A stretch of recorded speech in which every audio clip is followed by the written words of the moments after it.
Iran और Israel के दरमियान तवील कशीदगी अब खुले आम जंग में तब्दील हो गई है। इसराइल की तरफ से किए गए हमले में drones, ballistic missiles, cyber warfare और जंगी तैयारों का इस्तेमाल किया गया। जंग के आगाज के चंद घंटों में आलमी मंडियों पर इसका असर दिखाई दिया। फजाई और जमीनी सफरी पाबंदियां भी मुतवक्को हैं। ईरान और इसराइल की जंग मशरिक़ वस्ता एक बड़े तसादुम के धाने पर। मशरिक़ वस्ता की सियासत और सलामती एक बार फिर संगीन खतरे से दो चार हो चुकी है, क्योंकि ईरान और इसराइल के दरमियान तवील कशीदगी अब खुले आम जंग में तब्दील हो गई है। इसराइल ने 13 जून 2025 को ईरान पर एक बड़ा अचानक हमला किया, जिसे ऑपरेशन राइजिंग लाइन का नाम दिया गया।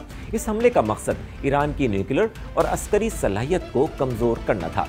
इसराइल की तरफ से किए गए हमले में drones, ballistic missiles, cyber warfare और जंगी तैयारों का इस्तेमाल किया गया। हमले के दौरान ईरान के मारूफ न्यूक्लियर तंसीबात जैसे नतंज, अस्फहान और तेहरान में पासदाराने इनकलाब के दफातर को निशाना बनाया गया। इन हमलों के नतीजे में पासदाराने इनकलाब के सरबराह जनरल हुसैन सलामी और ईरानी जनरल स्टाफ के सरबराह जनरल मोहम्मद बाकरी शहीद हो गए, जो कि ईरान की अस्करी क़यादत के लिए एक बड़ा धचका है। इन हमलों के जवाब में ईरान ने फौरी रद्द अमल का मुजाहरा किया और इसराइल के मुख्तलिफ इलाकों पर 100 से ज़ायद मिसाइल और ड्रोन्स दागे। ईरान के हमले में इसराइल के शहर तेल अवीव, हैफा, अस्कलान और जुनूबी इलाके नक़ब को निशाना बनाया गया। इसराइल ने अपने जदीद दिफाही निज़ाम जैसे आयरन डोम, एरो 3 और डेविड स्लिंग के जरिए ज़्यादातर हमलों को नाकाम बनाया। तहम कुछ मिसाइल और ड्रोन्स अपने हदफ तक पहुंचने में कामयाब रहे। आलमी बिरादरी ने इस बढ़ती हुई कशीदगी पर शदीद तशवीश का इजहार किया। अमेरिका ने वजाहत की कि वो इन हमलों में शरीक नहीं था, ताहम उसने इसराइल के दिफा की मुकम्मल हिमायत का ऐलान किया। अक़वाम मुत्तहिदा, यूरोपीय यूनियन, चीन और रूस ने दोनों ममालिक से फौरी तौर पर तहम्मुल का मुजाहरा करने और बातचीत के जरिए तनाज़ा हल करने की अपील की है। अक़वाम मुत्तहिदा की सलामती कौंसिल का हंगामी इजलास तलब किया गया है, ताकि इस बहरान पर आलमी मौक़िफ़ तय किया जा सके। जंग के आगाज़ के चंद घंटों में आलमी मंडियों पर इसका असर दिखाई दिया। तेल की कीमतों में 14% इजाफा हुआ, जो महंगाई में इजाफे और आलमी मईशत में बेयकीनी का बाइस बन सकता है। स्टॉक मार्केट्स गिर गईं और ख़ास तौर पर खलीजी ममालिक के लिए परवाज़ें मनसूख या ताख़ीर का शिकार हुई। फ़ज़ाई और ज़मीनी सफरी पाबंदियाँ भी मुतवक्को हैं। ईरान ने मज़ीद रद्द अमल का इंदिया दिया है और कहा है कि वो किसी भी जारियत का भरपूर जवाब देगा।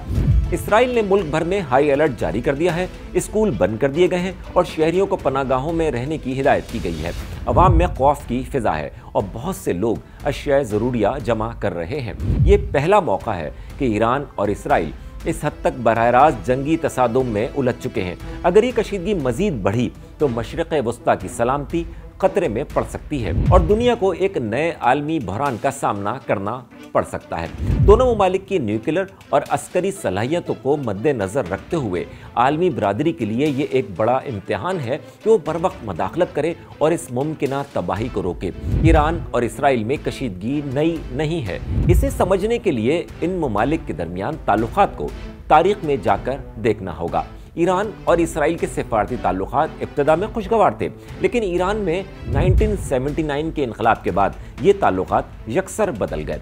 दुश्मनी ने नई शक्ल इख्तियार की जब ईरान के न्यूक्लियर प्रोग्राम को साइबर हमले के जरिए निशाना बनाया गया, जिससे ये एक अमरीकी इसराइली खुफिया मुहिम थी, जिसका मकसद ईरान के शहर नतंज में यूरेनियम अफसूदगी के प्लांट को सुस्त करना था। इसके बाद अगले कई बरसों में ईरान के न्यूक्लियर साइंसदानों को निशाना बनाया गया, जिनमें मोहसिन फ़खरीज़ादा जैसे अहम अफराद शामिल थे। 2023 में हमास के इसराइल पर हमलों के बाद इसराइल ने गजा पर शदीद हमले किए, जिसके नतीजे में ईरान और इसके हिमायती ग्रोहों जैसे हिजबुल्लाह, हौसी बागियों और शाम और इराक में मौजूद शिया मलाइशियों ने इसराइल के खिलाफ प्रॉक्सी हमले तेज कर दिए। अप्रैल 2024 में ईरान ने पहली बार बराह रास्त 300 से ज़ायद ड्रोन्स और मिसाइल इसराइल पर दागे, जिनमें से बेशतर को इसराइली दिफाही निज़ाम ने नाकाम बनाया। 1 अप्रैल 2024 को इसराइल ने शाम के दारुल हुकूमत दमिश्क में ईरानी कौंसल खाने पर हमला किया, जिसमें कई ईरानी अफसरान जाँ बाख हुए। इसके बाद ईरान ने इसराइल पर बड़ी जवाबी कार्रवाई की और सैकड़ों मिसाइल फायर किए। खित्ते में तनाव इस सतह पर पहुंच गया जहां बराह रास्त जंग का खतरा मंडलाने लगा। बिलाखिर 13 जून 2025 को اسرائیل نے آپریشن رائزنگ لائن کے نام سے ایران کے خلاف ایک بڑا پیشگی فضائی حملہ کیا۔ اس حملے میں ایران کے نتنز نیوکلیئر پلانٹ، عسکری تنصیبات اور انقلابی گارڈز کے مراکز کو نشانہ بنایا گیا۔ اس کارروائی میں ایران کے کئی اہم عسکری رہنما جاں بحق ہوئے۔ آگے کیا ہوگا؟ اسرائیل اور ایران دونوں نے اپنی افواج کو ہائی الرٹ پر رکھا ہے اور خطے میں کشیدگی بڑھ رہی ہے۔ صورتحال یہی رہی تو دنیا کو ایک وسیع تر جنگ کا سامنا ہو سکتا ہے۔ ماہرین کا کہنا ہے کہ فوری جنگ بندی اور مذاکرات وقت کی اہم ضرورت ہے تاکہ یہ تنازع عالمی تباہی میں نہ بدل جائے۔